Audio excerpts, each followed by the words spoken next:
গল্প অ্যানিমেশন চ্যানেলে আপনাদের স্বাগত। কি বাজে দেখতে তো, আমি তো তোমারই মেয়ে, আমাকে তাড়িও না। আসামের কাজিরাঙ্গা জঙ্গলে সময়টা তখন ভালোই কাটছিল। ঘন জঙ্গলে মা পাখি কুহু তার ঘরে বসে আছে।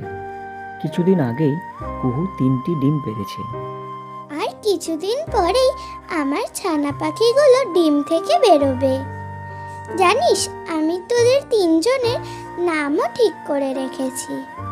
এদিকে বাবা পাখি কুহুর খাবার আনতে গেছে জঙ্গলে, কিন্তু জঙ্গলের শিকারী পাখিদের জন্য কোনো ফলই আর গাছে থাকতো না। বাসা থেকে জঙ্গলের কতটা ভেতরে চলে এলাম, কোনো গাছেও একটাও তো ফল দেখতে পাচ্ছি না। আরে ওই তো একটা পেয়ারা গাছ, যাই ওই গাছ থেকে কুহুর জন্য একটা পেয়ারা নিয়ে যাই।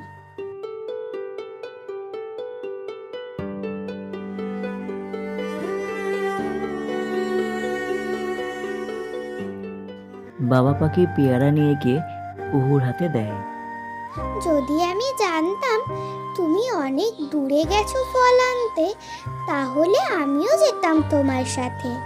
না না কুহু, তুমি গেলে আমাদের ডিমগুলো কে দেখাশোনা করতো? আমরা কেউ না থাকলে শিকারি পাখি আমাদের ডিমগুলো খেয়ে নেবে তো। তারা দুজন ফল খেয়ে সেদিনকে শুয়ে পড়ল।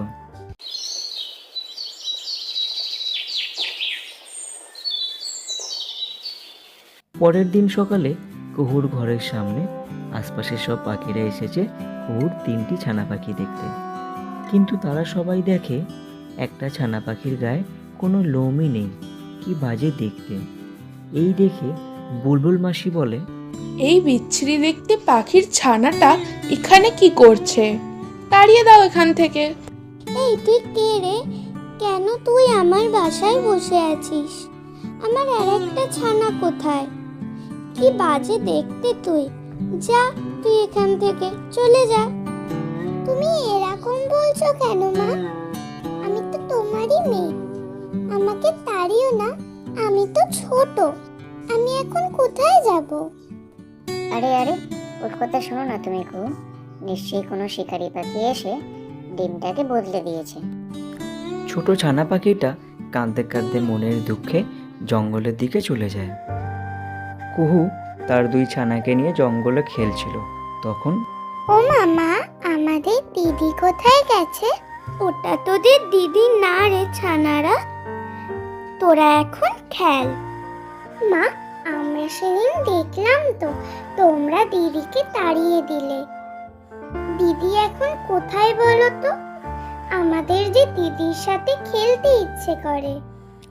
ছানা পাখিদের কথা শুনে কুহুর মনে অনেক দুঃখ হলো। তখন জঙ্গলের রাজা চিল সেই পথ দিয়ে যাচ্ছিল। চিল দেখলো একটা ছোট ছানা পাখি গাছের ডালে বসে কাঁদছে। চিল সেই ছানা পাখিটার কাছে গেল। কি ব্যাপার ছানা পাখি, তুমি এই জঙ্গলে একা একা কেন? তোমার বাসা কোথায়? আমার কেউ নেই। আমায় দেখতে বাজে বলে আমার মা বাবা আমার জন্মানোর পরেই আমায় ঘর থেকে তাড়িয়ে দিয়েছে। ছানা পাখিটা চিলকে সব কথা বলল। জঙ্গলের রাজা চিল এসব কথা শুনে খুব রেগে গেল। ঠিক আছে, তুমি চলো আমার সাথে, আমি তোমায় তোমার বাসায় দিয়ে আসছি।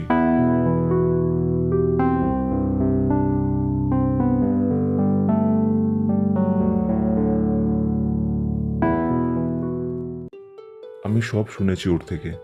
মনে রাখবে, সৃষ্টিকর্তা সব সৃষ্টি সুন্দর। কারোর রূপ দেখে আমরা তাকে সবকিছু থেকে বঞ্চিত করতে পারি না। আমি চাই তোমরা সবাই একসাথেই আজ থেকে থাকো। ছানা পাখিটা সেই দিন থেকে তার বাকি 2 ভাই বোনের মতো মা পাখি ও বাবা পাখি থেকে ভালোবাসা পেল।